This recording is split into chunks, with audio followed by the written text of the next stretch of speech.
জাজল্য ইতিহাস হলো, আল্লাহ বললেন যে ফালিয়াউমা নুনাজ্জিকা বিবাদানিকা লিতাকুনা খালফাকা আয়া, তোমার দেহকে রেখে দিও।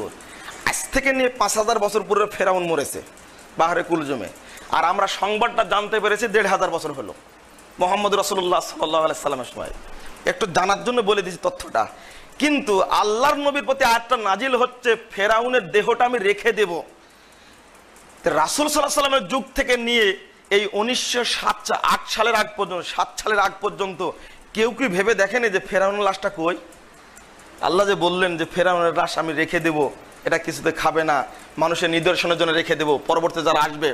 কারণটা কি, ঘটনা কি, কারো বেরেনে কি আসেনি? সাহাবারা কিন্তু চিন্তা করেন যে ফেরাউনের লাশ কোথায়? বাহারে কুলজুমে ডুবে মরেছে। ভালো কথা, চ্যালেঞ্জ করলাম। ইহুদিরা বলল যে না, কোরআনের সব কথা ঠিক, কিন্তু এই কথাটা ঠিক না, নাউজুবিল্লাহ। তখন গবেষণা চ্যালেঞ্জ গ্রহণ করলেন সানাউল অমৃতসরী, এই ইন্ডিয়ার মানে ফাতেহে কাদিয়ান, শেরে পাঞ্জাব।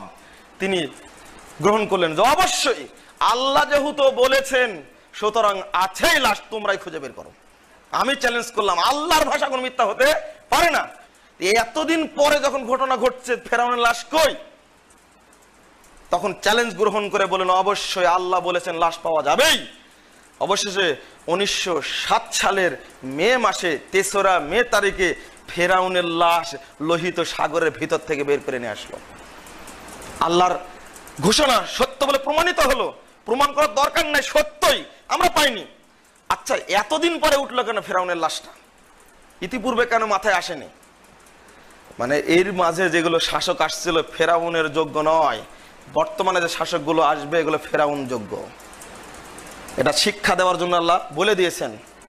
ومن يشاقق الرسول من بعد ما تبين له الهدى ويتبع غير سبيل